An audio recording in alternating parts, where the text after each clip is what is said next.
Yo no me presenté, pero ya habían escuchado, ¿no? Soy Paola Díaz. Bueno, vamos a invitar a las sillas a Juliana Mancera, de la Red de Escuelas Azules de Colombia. Juliana es ecóloga y magíster en periodismo científico de la Pontificia Universidad Javeriana. Desde el año 2020 se desempeña como asesora de educación de la Secretaría Ejecutiva de Comisión Colombiana del Océano, rol en el que ejerce la Secretaría Técnica del Comité Técnico Nacional de Educación del Océano y la coordinación de la Red Colombiana de Semilleros de Investigación del Océano.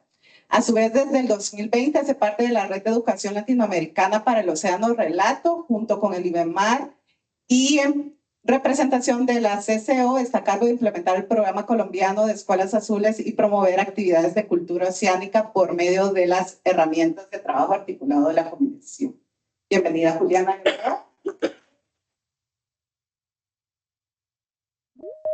Ahora invitamos a Pilar Muñoz de Liceos de Chile. Pilar es bióloga marina, magíster en oceanografía y diplomada en innovación académica de la Universidad de Valparaíso y actualmente es la presidenta de la Sociedad Chilena de Ciencias del Mar. Lidera proyectos que integran ciencia, arte y tecnología para promover la cultura oceánica y la sostenibilidad. Representa a Chile en el grupo de expertos de cultura oceánica de la UNESCO y ha contribuido al desarrollo de políticas internacionales en la década del océano. Su investigación se centra en la ecología de algas marinas y en el diseño de experiencias inmersivas que impulsan la economía azul, la educación y la generación de empleos sostenibles. Bienvenida. Invitamos a Janet Vivas Aguas, de la Red de Escuelas Azules. Me encanta la energía.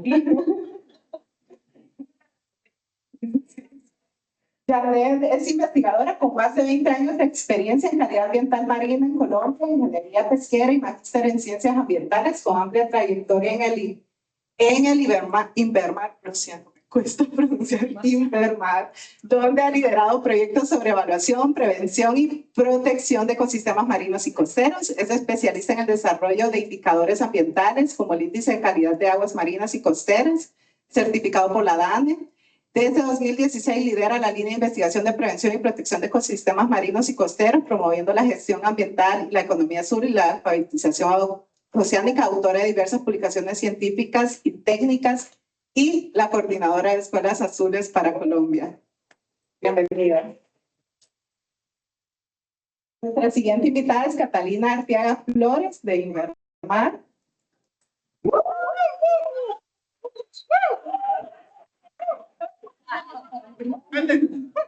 Catalina es bióloga con una maestría de curadora general del Museo de Historia Natural Marina de Colombia del INVERMAR. Su experiencia se enfoca en el estudio de invertebrados marinos, especialmente sistemática, biogeografía y ecología de anélidos, además de caracterización de comunidades bentónicas, experiencia en manejo y gestión de colecciones biológicas, gestión de proyectos y docencia. Bienvenida.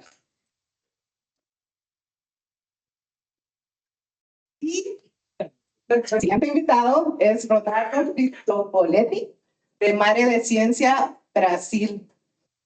Él es un profesor en la Universidad Federal de Sao Paulo y es el Chair of the Group of Experts in Ocean Literacy UNESCO. Otra vez. Me siento muy alegre porque con la mayoría de todos ustedes hemos trabajado y hemos trabajado ya sea virtual o en persona, así que bienvenidos. Y vamos a comenzar con la primera presentación, que sería de Juliana.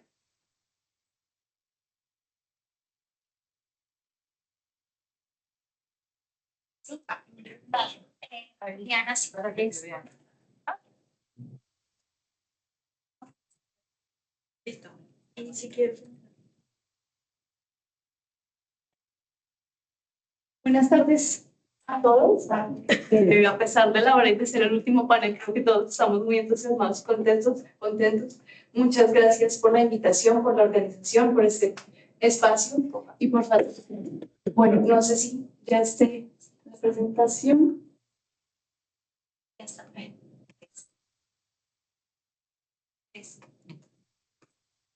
Voy a dividir esta intervención en 3 momentos y una cuña. 5 minutos, me avisan, por favor. La primera intervención, lo primero que les quiero contar es una experiencia personal. Esta es una foto que tomé en 2021 en Santiago de Tolú, que es la costa caribeña de Colombia. Y fue un momento muy especial para mí porque en 2020 yo entré a trabajar en la Comisión Colombiana del Océano, fui pasante antes, después me vinculé como asesora en educación y llevaba más o menos unos 3 o 4 años sin ver el mar. Y para mí el 2020 fue un año supremamente caótico, inmersivo, encantador, porque trabajé también con Janet y con Luisa en temas de prevención de la contaminación marina. Fue delicioso, pero también fue agotador. Y hablando casi que 24/7 del mar, sin ver el mar desde hace 4 años, y yo tratando de enamorar a los profes y a los estudiantes, pero no he visto el mar. Necesito ir a verlo. Entonces nos fuimos con mi familia a hacer un viaje cortico, pero bastante emocionante. Y esa foto la tomé el último día antes ya de venirme a Bogotá. Y de bueno, retomar, tengo que trabajar, tengo que retomar el comité y la red de semilleros, todo lo que tenemos. ¿Qué le digo al mar? ¿Qué hago para que este momento sea especial? Y se me ocurrió contarle lo que estaba haciendo. No sé, la otra semana tengo una reunión con fulanito y fulanita y fulanita y vamos a hacer esto. Ay, mira que se nos ocurrió crear una red de semilleros para esto, esto y esto. Mira que hay un comité que no funciona, pero tal, como si fuera un amigo, como si fuera mi jefe, como si fuera un compañero. Le conté todo lo que estábamos haciendo sobre él. Y fue una experiencia supremamente, llamémosla crítica y un poco como intensa, porque fue como rendirle cuentas, ¿no? Y darme cuenta como, ¿será que todo esto que estamos haciendo sirve? ¿Realmente está teniendo un impacto no solamente en los profes, en los estudiantes, en nosotros mismos, en el océano? Hablamos todo el día del océano, pero ¿realmente está teniendo un impacto en él?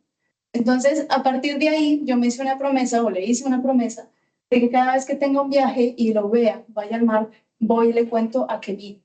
Y esta mañana salí y le conté, mira, estamos en una conferencia con Azul, esto, y un panel, y bueno, ¿esto realmente está sirviendo? Y cada vez que salgo, lo hago. Ahora sí les cuento muy brevemente qué es la comisión. La Comisión Colombiana del Océano es un órgano intersectorial del gobierno nacional que reúne una serie de instituciones para trabajar en política del océano y costas. Tenemos más o menos 56 años de creados y lo que hacemos es trabajar en diferentes temas estratégicos de ciencia, tecnología, ambiente, economía y educación. Y de una vez salto para allá. Entonces, ¿qué hacemos? Tenemos un marco internacional que ya Ronaldo nos explicó, que también Paola explicó, que se basa en cultura oceánica, que se basa en escuelas azules, que se basa también en lo que hacemos en relato, y aprender de los otros países y aprender que no tenemos que inventar la rueda es supremamente importante. Ver cómo lo están haciendo los otros países de la región y también en otros continentes es muy nutritivo, llamémoslo así.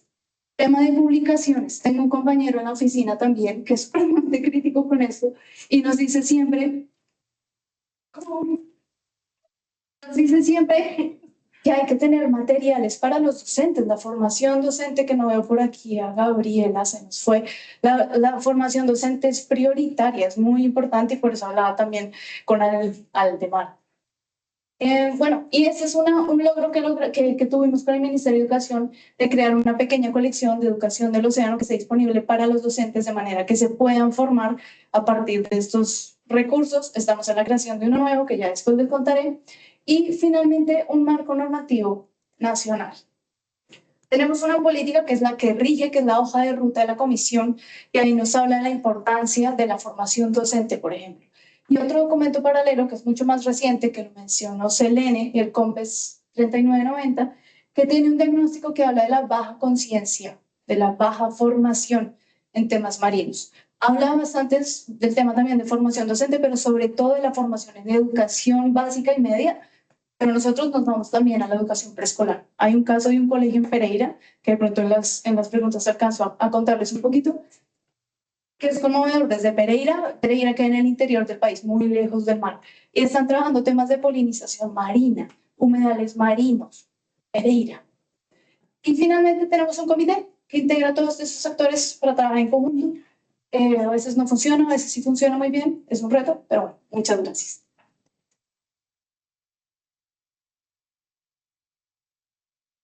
Gracias, Juliana. Me encanta la pasión. Eso es lo bonito de toda la gente que está con este tema de cultura oceánica, ¿verdad? Que lo que mueve principal el motor es esa pasión, ¿verdad? Que sentimos por el océano. La siguiente presentación es por Pilar Muñoz. Y por aquí se ve el tiempo. Pues ya. Tú me dices cuándo cuentas. Por allá, por allá. Yo les vengo a contar qué estamos haciendo desde Chile. Y bueno, es un poco más alejado. Chile, si aquí Colombia dice que tienen 2 océanos o incluso 4 océanos, nosotros en Chile también decimos que somos tricontinentales porque tenemos acceso al Océano Pacífico, tenemos varias islas oceánicas, incluido el territorio que está más lejos de todas las partes del mundo, que es Rapa Nui o Isla de Pascua. Tenemos también actividades en la Antártica, pero es un lugar muy distinto a lo que estamos aquí. Esa fotografía es, por ejemplo, de la zona donde yo trabajo, en el centro de Chile, en Valparaíso, los 33 grados sur, muy lejos de acá. El color del mar es distinto, fíjense que es más verde y eso es bonito porque tiene mucho fitoplancton, tiene unas algas enormes, ahí ustedes las van a ver, y tiene otro organismo gigante como los lobos de mar, y todo lo que nosotros hacemos en Chile, lo que hemos hecho y lo que vamos a hacer, tiene que ver con el océano. Este es un video que grabamos a comienzos de este año, era invierno, pero justo nos tocó un día de invierno muy bonito para grabar. Y ustedes ven otra cosa, nuestra costa tiene mucha energía, y es por eso que la mayoría de los pueblos originarios de Chile también estaban muy relacionados con el mar, con esta fuente de alimento, de energía, de leyendas. Pero al día de hoy, y creo que tiene que ver con el diagnóstico de todos los países, que las personas están desconectadas del mar, a pesar que pueblos originarios, los ancestros estaban conectados. Entonces, ¿qué estamos haciendo para poder conectar? Yo trabajo aquí, el video que recién les mostré es sobre esta roca que nosotros le llamamos la lobera, porque es donde habitan los lobos, y desde esta estación, que es la primera estación de biología marina en Sudamérica, que está desde el año 1941, desde aquí opero yo con un centro que le llamamos Cultura Oceánica en 360 grados, que es, si bien tenemos en la academia esto de hacer la investigación y hacer la docencia, descubrimos que es muy necesario poder salir y transmitir lo que estamos haciendo. Y empezamos en plena pandemia, en el año 2020, creando lo que se podía hacer en ese momento. Empezamos a crear experiencias inmersivas que seguimos haciendo hasta el día de hoy. Cada año estamos estrenando una nueva experiencia y esto permite, si la gente no puede ir al mar, nosotros le llevamos el mar a las personas. Así que nos ha funcionado muy bien. Lo que hemos hecho también, un curso de la Universidad Abierta de la Universidad de Valparaíso sobre los 7 principios de la cultura oceánica, que la puede tomar cualquier persona. Creo que el requisito es que sea mayor de 18 años. Y si pasa los 4 módulos, obtiene su certificado gratis de la Universidad de Valparaíso, que ya está más azul. Y cuando se puede, lo que más nos gusta hacer es llevar a las personas a la naturaleza, llevar a las personas al mar, al intermarear, y que creemos que es la mejor forma de reconectar a las personas. Por eso también hemos hecho guías para ir al intermarear, ir a la costa, pero de forma respetuosa también. Y ahí en esa guía que hicimos, que se llama Descubriendo Montemar, las personas pueden identificar los organismos, pero también saber qué hay que hacer y qué no hay que hacer para que todos después en el futuro podamos seguir disfrutando. Y también formamos parte, como Universidad de Valparaíso, de la formación del Grupo de Cultura Oceánica de Chile en el año 2023, a través de una carta de UNESCO que se dijo que después de la creación del grupo de trabajo Ocean Literacy de UNESCO, se creara en cada país. Y en Chile lo creamos desde el Focal Point de COIUNESCO en Chile, nos llamaron para formar este grupo y desde ahí hemos estado operando otras acciones, como por ejemplo una guía de orientaciones pedagógicas para la educación parvularia. ¿Cómo llegamos a esto? Primero sabemos que los profesores no tienen más tiempo de estar entregando más contenidos y que decíamos, el mar se puede enseñar en todas las asignaturas, entonces en vez de ocupar otros ejemplos que ocupan el mar, en lenguaje, en matemática, en música, en todo. ¿Y por qué educación parvularia? Porque tenemos una conexión con la Escuela de Educación Parvularia que hace años ya que nos viene pidiendo que capacitemos a las estudiantes de educación parvularia y ahí se creó esta guía que está a punto de ser estrenada. Y también hemos hecho capacitaciones a profesores, en este caso es una fundación de colegios que se llama Fundación Carlos Condel, y dentro de su misión tiene una misión con conciencia marítima, como le llaman a esto, y el año pasado capacitamos a más de 30 profesores de la fundación de lenguaje, de arte, de matemática, de ciencia, de música, donde les enseñamos qué es lo que era la cultura oceánica y después ellos mismos en la tarde desarrollaron estrategias o herramientas para el aula o para afuera. Entonces nos dimos cuenta que la co-creación en la cultura oceánica es muy importante y los profesores, no sé si notan, están contentos. Yo sé que los dejamos hasta las 6 de la tarde trabajando. ¿Y qué sigue?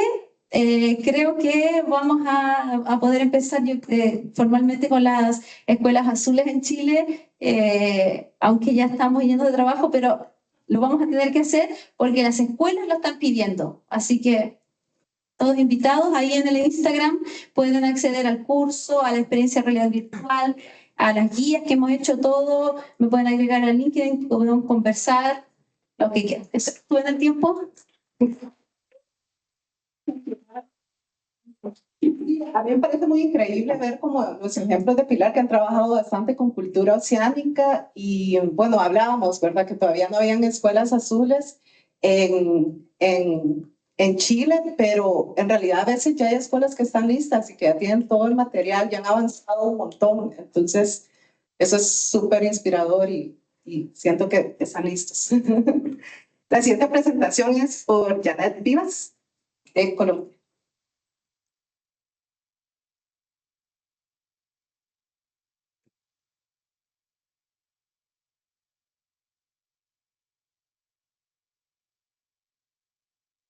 Buenas tardes para todos. Gracias por esta invitación.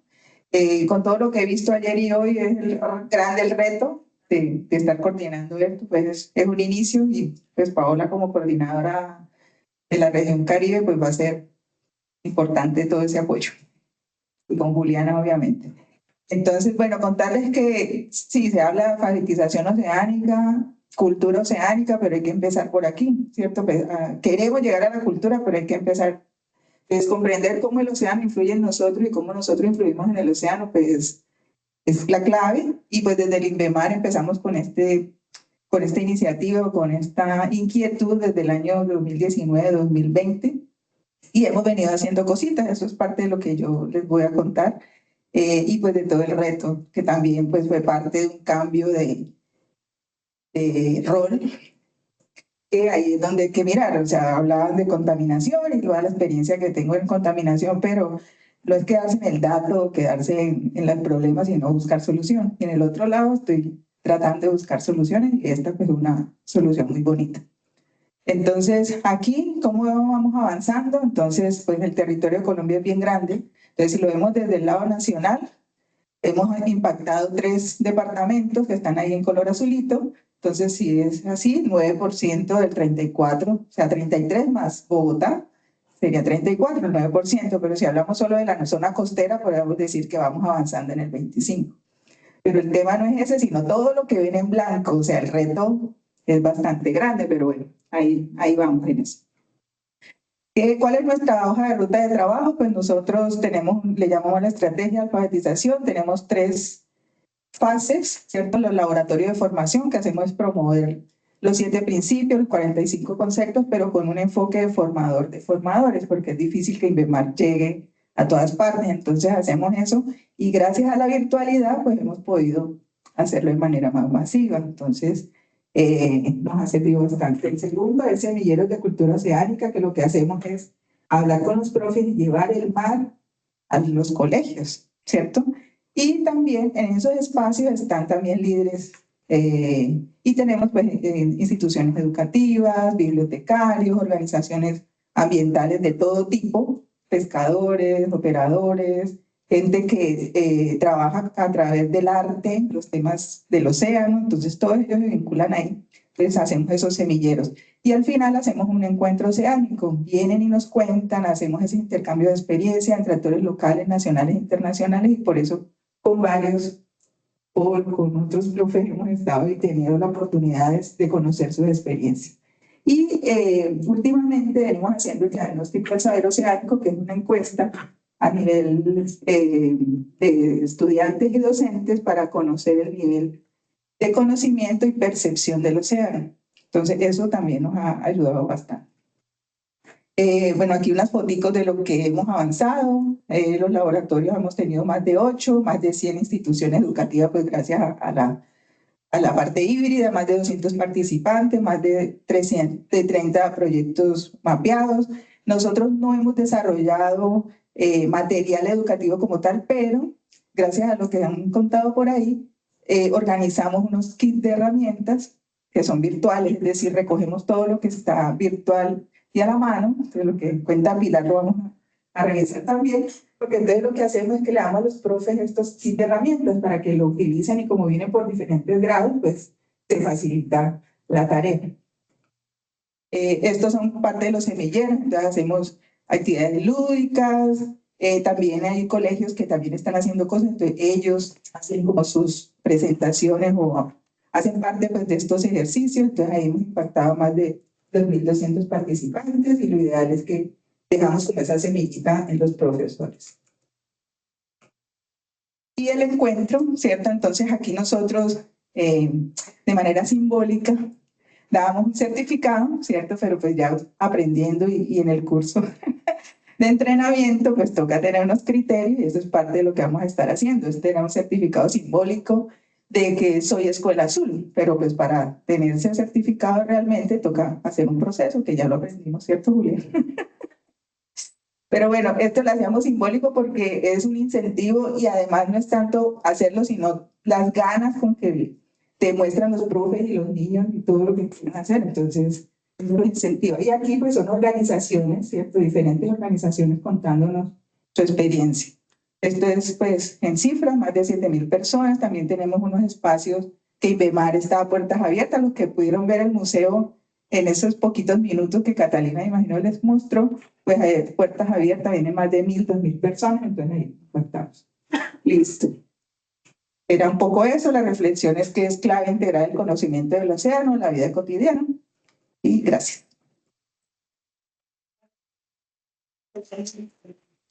Todo un proceso, ¿verdad? Y sí, al inicio se puede sentir como un poco difícil, pero es parte para poder lograr algo que se logre integrar en el currículo, ¿verdad? Y que ya luego de manera incluso hasta tangible se puede evaluar, ¿verdad? Y ustedes han hecho un gran trabajo en este tiempo, así que felicidades. La siguiente presentación es por Catalina Arteaga Flores.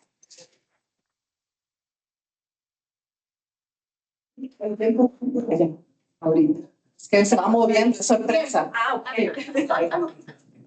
Por allá está el tiempo. Arranco. Listo. Hola, buenas tardes para todos y para todas. Soy Catalina Arteaga Flores. Soy la curadora del INVEMAR. Esta mañana no di la charla en el museo, pero bueno, allá hubo una investigadora que hizo un charla y creo que fue Michelle, ¿no? Y espero que les haya gustado. El día de hoy les quiero contar un poquito acerca de lo que hacemos en el museo en temas de educación. Bueno, nosotros en el museo tenemos una línea. A esa línea le llamamos la línea de apropiación social del conocimiento. Es, digamos, un término que va a incluir un montón de cosas. Nosotros en el museo... ¿Eso está? Sí, está. En el museo... Es que yo hablo súper tonto, entonces me confundo. El museo se crea por allá en el 2001 y desde su creación se han realizado como actividades de educación, por ejemplo, temas de exhibiciones itinerantes. Nosotros, los que hicieron el recorrido, se dieron cuenta pues, que no tenemos un área de exhibición como tal, pero digamos lo que define un museo como tal es que tengamos dos cosas, ¿sí? Todos han ido a un museo y cuando uno habla de museo uno piensa en la ballena colgada, ¿sí? O como algo de exhibición. Pero en realidad los museos deben tener un tema de educación y de divulgación, todo museo, pero también tiene que tener un tema de preservación de material. Pensemos en cualquier museo, el Louvre. Sí, tiene obviamente sus colecciones y además pero también tiene sus exhibiciones. Entonces nosotros en el museo, bueno, no tenemos un área de exhibición, pero sí hacemos exhibiciones itinerantes, salimos, los llevamos a colegios, en el marco, por ejemplo, de las actividades de Escuelas Azules sacamos pues el material, hay un material que tenemos específicamente para estas actividades, porque es material que no tenemos dentro de nuestras colecciones de referencia, sino que es material para educación. Entonces tenemos allí las especies, lo que se dice las carismáticas, ¿no? Yo a veces le digo las fashion, ¿sí? Porque, uy, qué chévere ver un delfín. No nos vamos a hallar un delfín por todo Colombia, ¿sí? Porque es difícil llevarlo, pero bueno, llevemos una estrella de mar. O el caballito de mar. A la gente le da mucha emoción cuando ve un caballito de mar, ¿sí? Un caballito, ahorita por la mañana lo hablábamos. Entonces sí hacemos exhibiciones y sí cumplimos, digamos, como con ese tema. Que también se hace desde el museo, desde su creación, incluso desde antes, temas de charlas educativas, cursos en taxonomía. Acá hay 2 fotos de un par de cursos que tuvimos el año pasado. Andrés Franco. Míralo, él nos mencionaba ahorita en su charla que los taxónomos se están acabando, entonces pues nosotros desde el museo queremos como que venga, no nos acabemos, más bien miremos cómo integrar un montón de cosas, temas de taxonomía tradicional, temas de no sé, temas moleculares. Entonces eso es lo que estamos tratando de hacer con estos últimos cursos en taxonomía, también darle otros enfoques. Este fue uno de Anelios, este fue uno de Anémona, los 2 fueron el año pasado. ¡Ay, miren! Y bueno, proyectos de educación, divulgación, charlas, y hoy quiero contarles en específico un proyecto que terminamos en agosto, un proyecto que fue en La Guajira. El nombre largo, porque este proyecto fue financiado con recursos de regalías, ¿sí? El Sistema General de Regalías de acá de Colombia. Entonces el nombre es ese, fortalecimiento de las destrezas de las comunidades en la apropiación del recurso hídrico, pero mientras estábamos como en el desarrollo del proyecto decidimos decidieron las comunidades darle el nombre Palá. En realidad se pronuncia Pará porque es una palabra en Wayuunait, que es la lengua que hablan los indígenas Wayuu, ¿sí? De La Guajira, y con este proyecto aprendimos un montón de cosas. Entonces, hablando el nombre del panel es de educación secundaria, ¿cierto? Nosotros con este proyecto diseñamos una metodología pedagógica. Lo que pasa es que este proyecto tiene un enfoque súper importante y es la co-creación. ¿Listo? Entonces, nosotros desarrollamos una metodología co-creada con las comunidades, porque Andrés también lo mencionaba en su intervención. No es lo mismo yo darle un curso a una persona de La Guajira, ¿sí?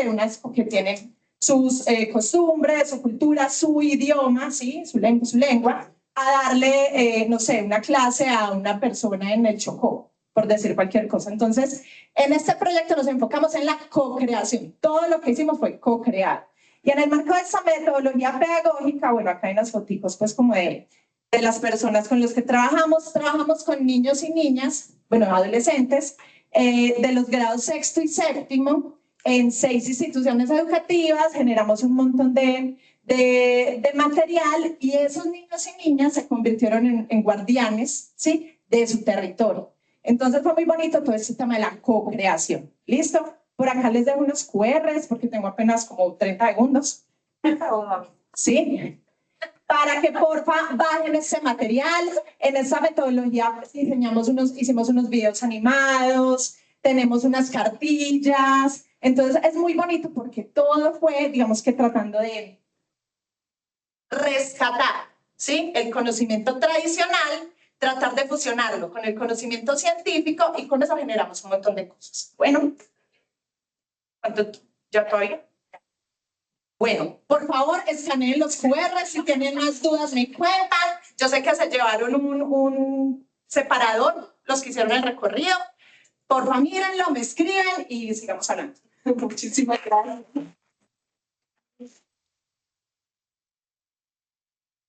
Y genial, nosotros durante las reuniones hablamos lo valioso que es tener como colaboradores universidades, como museos y todo eso que puedan apoyar los programas de escuelas azules, porque no solo es personas que estén en educación como tal, las universidades, centros de investigación son fundamentales, fundamentales. Yo creo que muchos tenemos un recuerdo así, ¿verdad? Que fuimos a algún museo o a algún lado y eso fue como... Exactamente, entonces son tan importantes, exactamente. Y bueno, ahora seguimos con Ronaldo Cristoforetti. Gracias. Bem-vindo de volta para o Portunhol. Antes de falar das ações, vai ser muito, vão ver muitas das coisas, links com o que estava falando antes.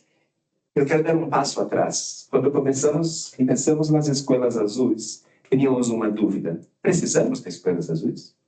Não sei. Talvez a sociedade já saiba sobre o azul. E, caso não saiba, ao longo do tempo, temos um indicador que está mudando, cambiando o processo.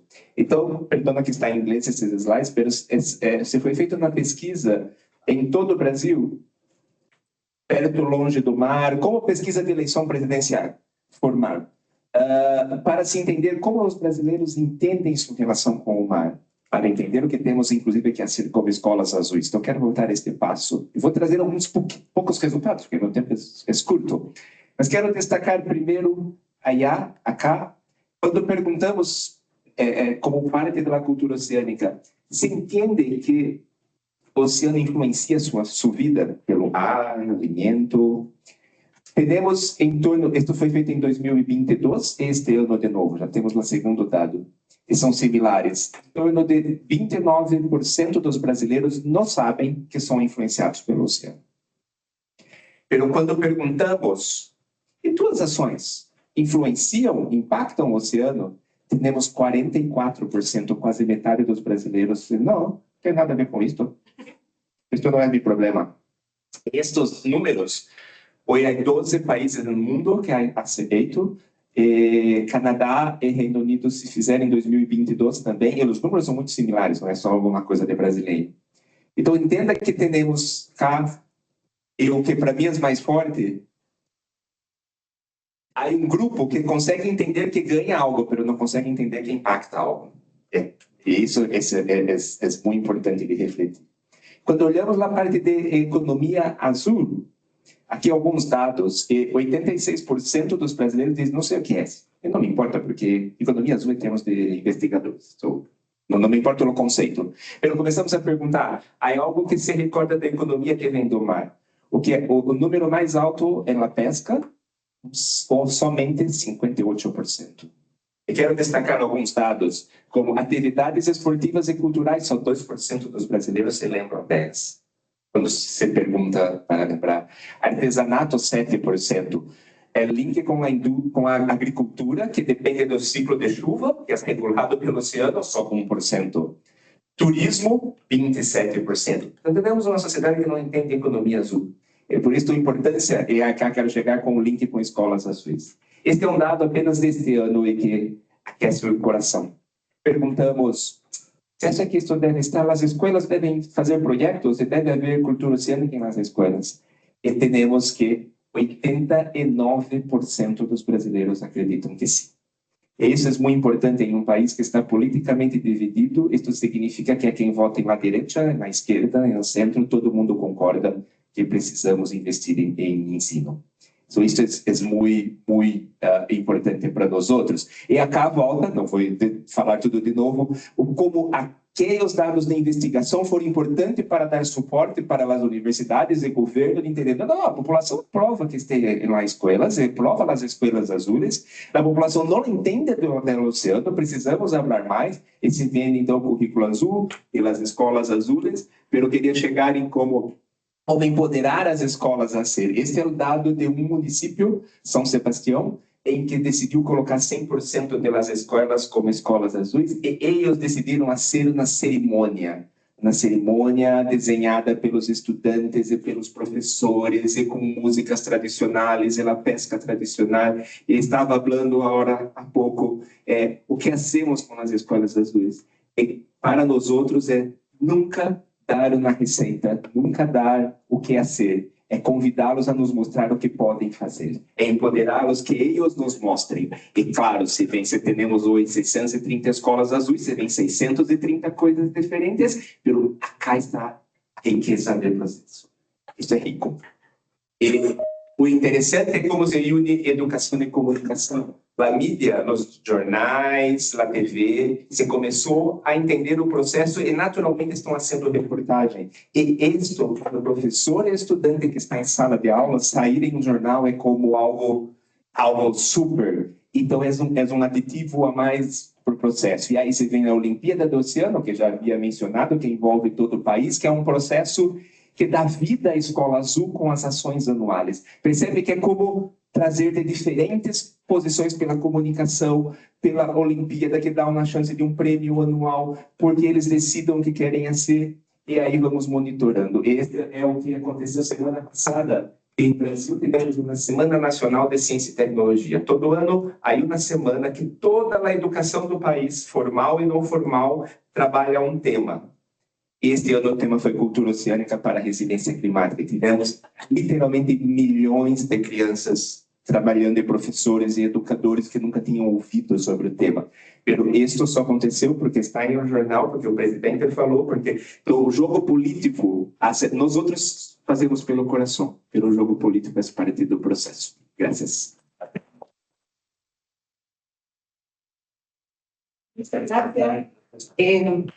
Y sí, concuerdo, no hay como una receta. Mucha gente pregunta, ¿verdad?, cómo establecer escuelas azules, y si hay una receta, hay una guía que ayuda, ¿verdad?, a cómo poder establecer. Y repito, o sea, ustedes llevan un año en la red, ya tenían un trabajo previo, ¿verdad? Entonces, cada país tiene experiencias diferentes. A nosotros en esta región nos sorprende el trabajo que tiene Brasil. Es increíble un país tan grande y cómo han logrado implementar este programa. Hay muchas experiencias que, bueno, Camila, que ha estado en la coordinación, y Thais, que incluso éxitos a veces sin fondos, ¿verdad? Porque en realidad hay un montón de material creado y hay un montón de cosas que hay accesibles. No digo de que no es importante, es fundamental el financiamiento, claro que sí, pero tenemos también estos ejemplos, entonces eso también motiva más. Entonces vamos a pasar a la ronda de preguntas. Va a ser bien rapidita porque solo tenemos 15 minutos. Vamos a comenzar. Ya tiene, con respecto a escuelas azules para Colombia, desde, bueno, la parte de educación, ¿cómo pueden participar? Bueno, quieren conocer más cómo la participación de escuelas azules en cultura oceánica, tanto en escuelas rurales como urbanas, y cómo llevan ustedes el mar a los colegios. Bueno, nosotros como instituto tenemos pues proyectos, y a través de esos proyectos con los aliados vemos cómo hacer esa convocatoria. Lo hacemos a través de la corporación, en este caso Magdalena. Nos aliamos con la Secretaría de Educación y ellos nos ayudan a identificar los colegios. Hay colegios que ya vienen avanzando en temas de praderas ambientales, de acciones ambientales, y pues ahí es más fácil seleccionar porque no se puede llegar a todos. Entonces llegamos a sitios que no están en la ciudad y le llevamos el mar allá, y pues con el apoyo también del museo y muchas actividades. Okay, muchas gracias. Para Juliana, Juliana, yo he conocido que has trabajado mucho en creación de materiales, libros muy impresionantes, por cierto, pueden buscar lo que ha creado, y me gustaría como conocer desde tu experiencia, si puedes como contar alguna experiencia puntual sobre el impacto que tienen la creación de estos materiales con los estudiantes, y cuáles son los principales también retos, ¿verdad? Porque no solo es como crear, sino también que llegue y que haya un efecto. Yo creo que, ahí está, sí. Yo creo que eso, bueno, hay muchos retos, pero si queremos reunirlos en uno solo, tiene que ver con lo que mencionaba precisamente el profe Franco, y es la educación en contexto, y que también la menciona Janet y la menciona Catalina, y que hay un debate de, por ejemplo, porque le voy a enseñar el rol de un arrecife coralino a un niño o una niña que está al lado del páramo y es más importante que entienda qué hace el páramo. Sí, pero ¿por qué le voy a quitar también la oportunidad de que entienda, que tú lo hablabas, la relación entre el páramo y el arrecife coralino? Entonces, es un debate que siempre es bastante interesante y bastante, sí, bueno de abordar, chévere de abordar. Pero en la creación de materiales no siempre podemos hacer eso. Sería maravilloso, pero el tiempo y los recursos económicos no siempre lo permiten. Pero, por ejemplo, nosotros en la CCO publicamos un libro dirigido a docentes que se llama El océano en las ciencias naturales y sociales. Y fue una publicación de hace más o menos unos 10 años, tuvo unas 3 ediciones, la última edición es de 2018. Y tenía diferentes capítulos con el concepto, por ejemplo, la explicación del fenómeno de Meade. Luego, formas de evaluar y luego formas un poco más didácticas también de abordarlo con diferentes niños, diferentes edades. Y después de mucho tiempo de la publicación de ese libro, más o menos unos 10 años después, nos enteramos que una profe en Tumaco, esa herramienta para ella fue fundamental, porque a ella le encantan los temas del mar, pero no ha tenido esa formación. Entonces, ese libro fue maravilloso. Ahorita, para ir cerrando, estamos construyendo un nuevo kit pedagógico, un poco guiándonos también del kit de cultura oceánica de 2018 que presentó, que mencionó Reinaldo. Y lo que queremos es visibilizar todas las experiencias que a nivel nacional se están construyendo para llevar al océano al sur. Títulos, los colegios, las universidades, porque queremos mostrar eso, como todos los profesores que están trabajando desde diferentes ciudades, mostrarlo y que eso también inspire a los docentes, porque no hay forma más bonita e inspiradora de formar a un docente que con la experiencia de otro docente. Entonces, eso. Gracias. Camila, la forma como presentas, sí, la forma como has presentado, cuando yo he visto las otras charlas, es súper inspiracional. Me ha llamado mucho la atención. Entonces me gustaría que a veces esa pregunta se dirija a eso, porque sigo pensando lo mismo. Con la experiencia que he tenido trabajando como coordinadores, a veces les cuesta saber cómo traen a las universidades o centros de investigación, o en este caso museos, como colaboradores. Entonces, ¿cómo se podría crear algo inspiracional, algo de ideas de cómo se podría integrar en temas de cultura oceánica? Exactamente. Sí, digamos que ese es un tema de conversación que internamente en el instituto lo hemos hablado bastante con la coordinación académica. Entonces, con la coordinación académica, Laura acá está presente, ella es la coordinadora académica, con ella se canalizan todos los temas que son, por ejemplo, con colegios, universidades, visitas académicas. Es súper interesante porque cada visita académica que tenemos, que vienen niños, niñas, bueno, vienen ya personas de universidad, se hacen vínculos. ¿Sí? Entonces nos pasa mucho que llegan a una universidad, una visita a una universidad y es como, ay, ¿cómo puedo venir? Y que yo quiero aprender más. Entonces está la modalidad. Entonces, claro, puedes vincularte como pasante, pues, listo, no estás vinculado a alguna institución educativa, entonces puedes hacer una estancia. Como investigador visitante también se puede. Entonces la idea es como buscar esas conexiones, generar esas alianzas, y sí se puede. Entonces a veces cuando uno busca, por ejemplo, Museo de Historia Natural Marina de Colombia, Santa Marta es una ciudad supremamente turística. Entonces a veces la gente llega, ay, ¿qué hay para hacer en Santa Marta? Entonces buscan Museo de Historia Natural Marina de Colombia, cerrado, porque lo que les explicaba, no tenemos área de acceso, pero no quiere decir que no podamos hacer algo. Entonces hay unas modalidades, hay unas visitas que se pueden agendar, y para mí tenemos que empezar a buscar la forma de comunicar la ciencia de un modo diferente. Por eso es que me encanta, por ejemplo, lo que tú haces, entonces crear estos personajes. Lo que hicimos en La Guajira era como que hacer los videos animados, cuando los vean, cuando los busquen, fue todo un reto, porque hacer un video animado con el que las personas se sintieran identificadas fue todo un reto. Y que ojalá todo pudiera ser así, todo pudiera ser como co-creado. Entonces, definitivamente tenemos que buscar otros modos de comunicar, hacer todo más sencillo. Uno, como yo soy bióloga, no tiende al tecnicismo, y entonces es muy difícil que uno le explique. Entonces el filum y el taxón, y entonces como lo decimos diferente. Y necesitamos también capacitarnos en eso. Gracias. Pilar, esta pregunta de Mar.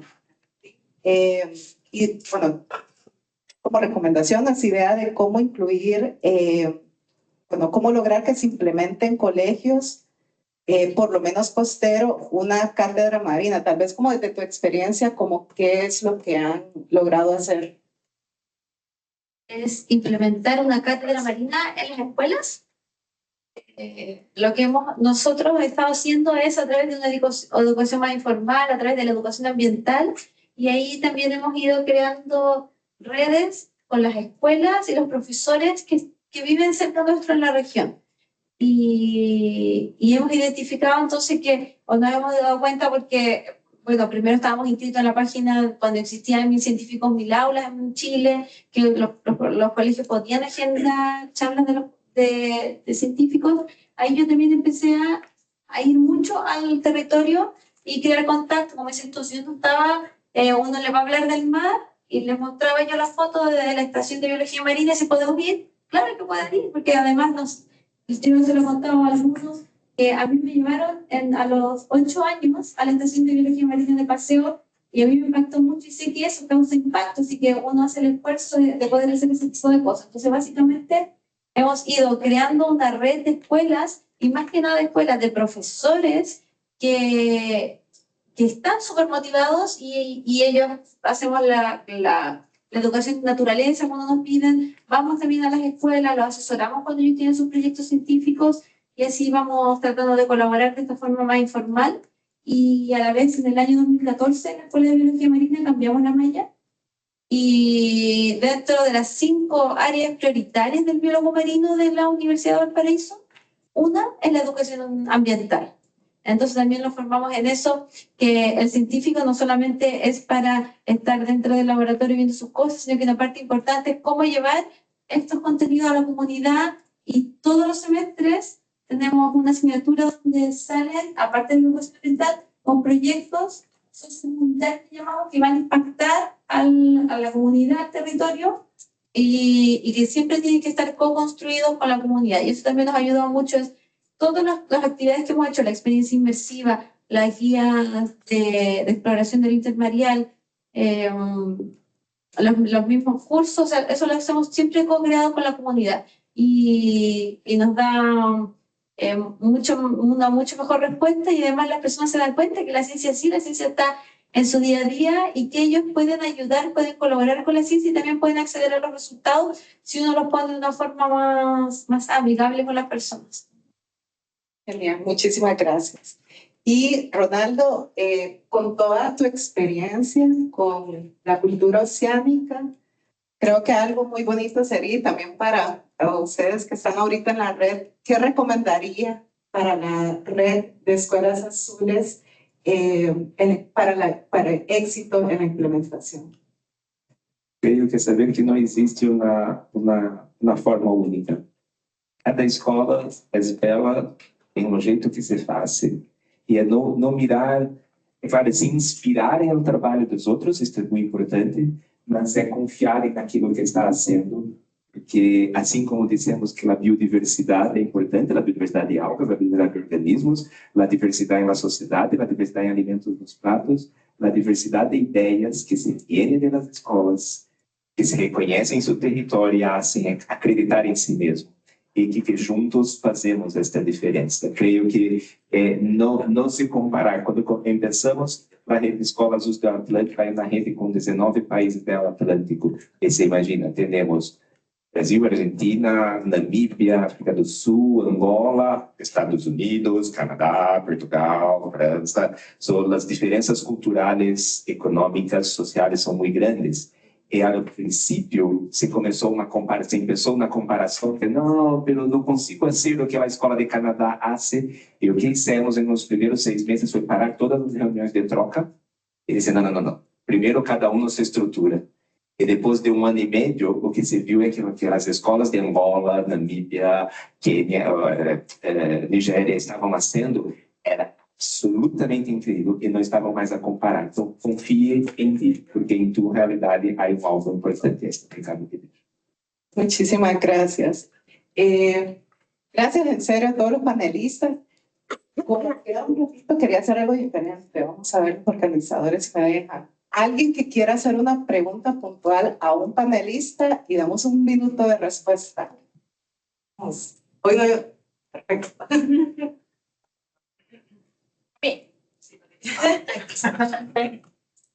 Bien. Bueno, no sé. Ahí va. En tu ejercicio del proyecto de Pala, que tuviste como metodología de tan diferentes, que no conozco porque no lo he leído.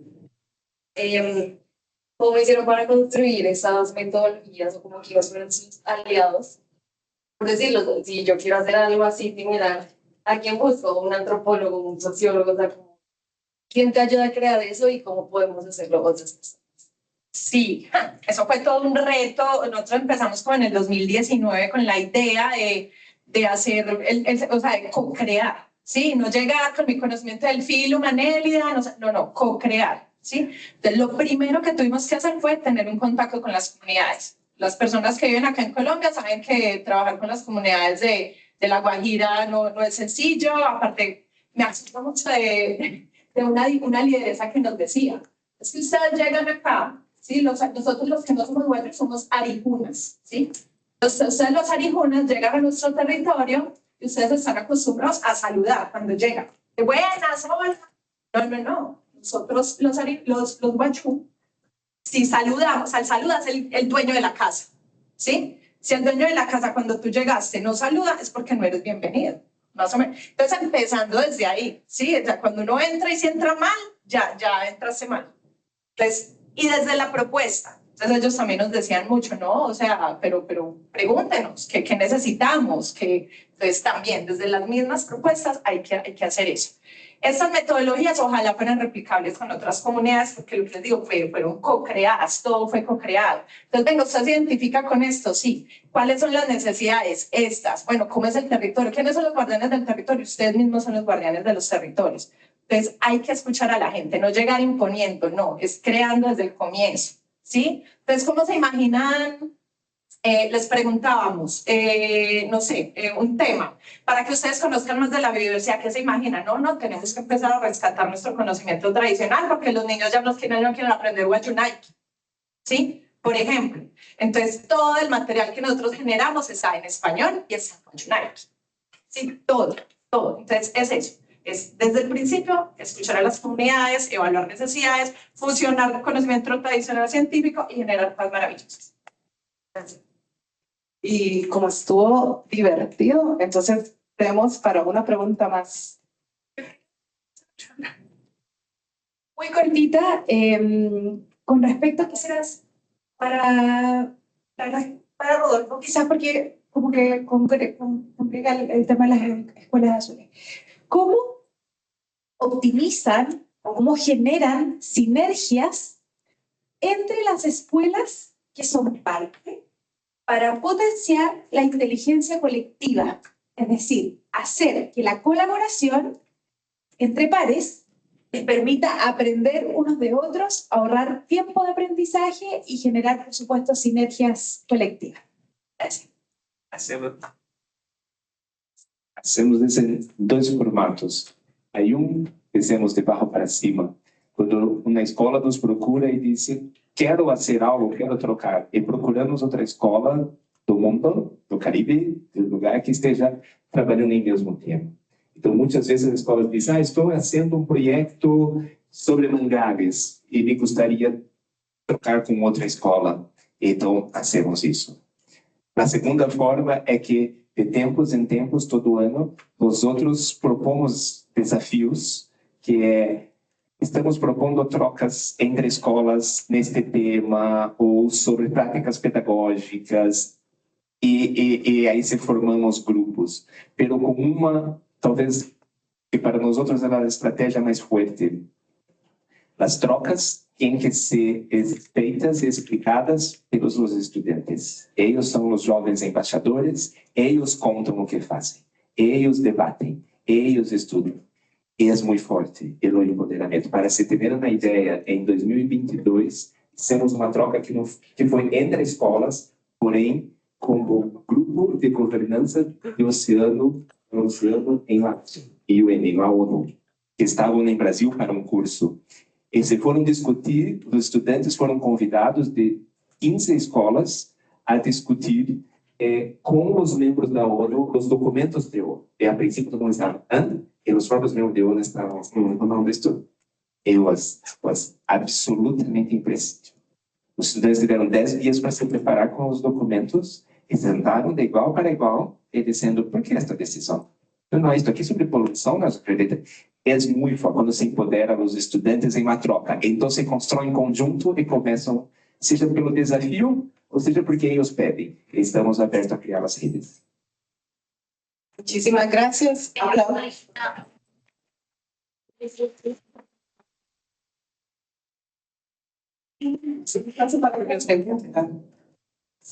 Si alguien más quiere hacer una pregunta. Claro. Esta pregunta va dirigida a Janet. Recién hice una pregunta, pero no me quedó un poco claro. En que cómo llevas el mar al colegio. Dijiste con la ayuda del museo, pero ¿en qué sentido? ¿Llevas especies en conserva? ¿Llevas imágenes o especies disecadas? ¿Cómo haces la experiencia que sea increíble? Porque esa es mi pregunta. Ya, gracias.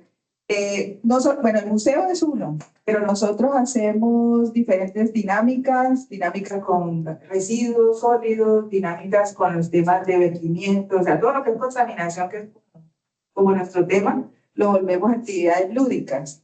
Y hacemos juegos con los niños, está como una caja, ¿cierto? Donde metemos animalitos.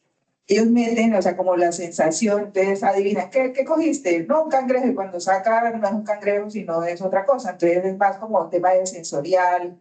Tenemos también los paneles de los 7 principios y le contamos y conectamos cada principio con algo cotidiano. También tenemos rompecabezas. Entonces, y el museo obviamente les lleva el animalito real, ¿no? Que no es muñeco, sino que es real. Eso es lo que hacemos, llevar el mar a los colegios. Yo quisiera agregar algo, también 2 ejemplos que para nosotros han sido muy útiles. Uno es, por ejemplo, y que ha sido muy bonito encontrarlo aquí, como los memes de Dory o de Bob Esponja, algo muy cerca. Nos toca buscar como de moda para los chicos y explicarles un poco incluso la ciencia que hay detrás de eso. De hecho, hay un TED Talk de Danielle Feinberg, que fue la diseñadora en Pixar de Nemo, y ella explica cómo logró unir diseño, programación y ciencia para recrear todas esas escenas. Y ella dice, pues no podemos hacerlo totalmente real, porque por ejemplo la corriente no se ve así, pero ella logró hacer un mundo creíble a los niños y que se sintieran y entendieran un poco el concepto de la corriente, ¿no? Entonces es explicar, por ejemplo, la ciencia que hay detrás de algo tan cotidiano. Y otro ejemplo que también nosotros usamos es, por ejemplo, miren a su alrededor la ropa que llevamos puesta, los aretes, el mobiliario, que tiene materiales que hayan extraído del mar. Si tomar medicinas, esas medicinas, ¿de dónde vienen? ¿Quién las formuló? De pronto fue un investigador marino. ¿De dónde viene mi reloj? ¿De dónde viene esto? No, esto viene de un buque, lo pedí por Amazon y viene de China, pero viene de un buque. No viene ni por tierra ni por vía aérea. Entonces, cuando hacemos esos ejercicios con los profesores, con los niños, es como, y otra es como, miren a su alrededor, de lo que tienen puesto, por ejemplo, de lo que ven, cuánto tiene plástico. Eso me encanta porque fueron súper coherentes. En muchos escenarios que vamos a seminarios del mar siempre es como plástico, plástico, plástico, pero igual es como, tiene plástico, tengo un esfero que tiene plástico, mi diadema tiene plástico, y no se trata tampoco de decir como el plástico es horrible, botemos todo lo de plástico, no, tampoco, pero es un poco una toma de conciencia, y ahí entra, por ejemplo, en el tema de la prevención marina, el microplástico y toda esta parte un poco más científica y técnica, pero acercar el océano a esa cotidianidad, sin importar si estamos en la costa, si estamos en el interior, el océano, estemos donde estemos, nos conectan, volvemos a decir, viajeros, todo esto. Súper. Gracias, Juliana. ¿Alguna otra pregunta? Tenemos una pregunta extra.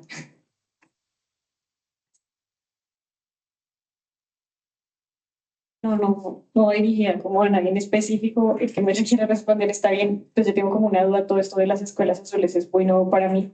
Yo tuve la oportunidad de trabajar como profesora en un colegio con enfoque ambiental, pero pues me hace preguntarme como, ¿qué tiene que hacer un colegio, una escuela del centro del país, digamos como el ejemplo que ponían de Pereira, para involucrarse más en estos temas de escuelas azules? O sea, puede que no se acredite como una escuela azul porque no tiene directamente la conexión, pero ¿cómo hacer en un principio que se involucre en todos estos temas?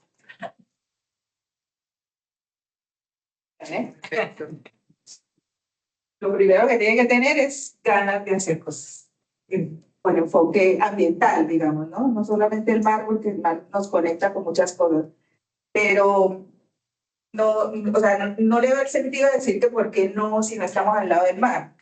Por ejemplo, nosotros iniciamos aquí en el Magdalena, creo que no está cerca, pero no, todo aquí cerca, porque pues cada institución del gobierno, bueno, de como sea, se organiza de tal parte y hay un ecosistema que es el ecosistema marino dentro de la corporación.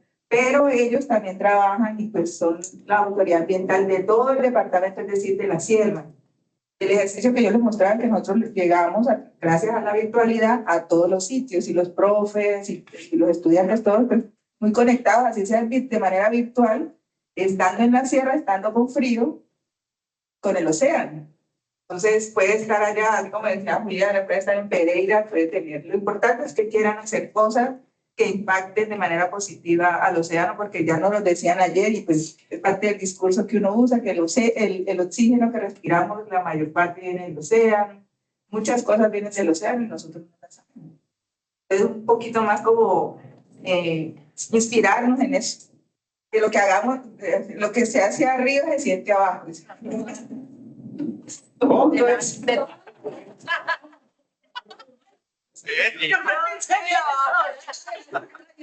La conexión.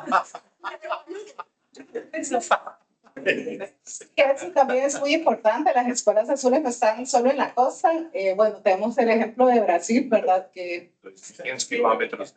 sí, que están, no están solo en la costa. Me gusta como una, no es propaganda, pero como en Costa Rica, que uno está en el centro de la ciudad y las alcantarillas dicen el mar comienza aquí. Ajá. Y eso hay en otros países también, me parece muy, muy bonito. Entonces hay como esas estrategias de cómo llevar el mar a los estudiantes.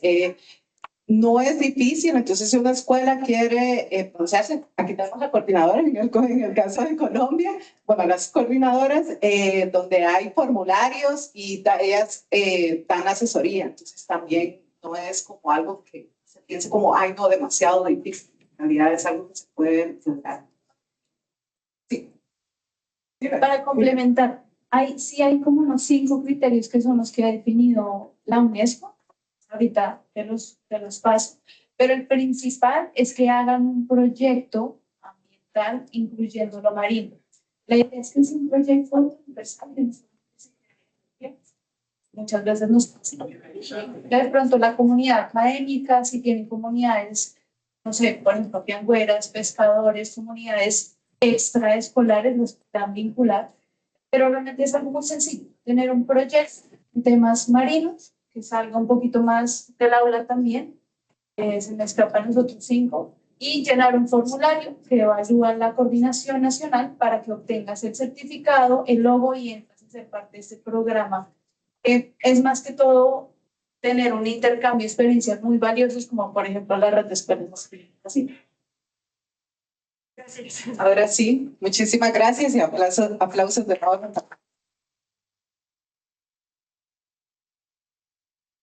Por favor, y a todos ustedes, muchísimas gracias por este último panel. Bueno, ya entonces para cerrar voy a invitar a Jessica Morales a que nos dinamice una última y corta actividad con las postales que ustedes depositaron en la cajita. Solo la bien.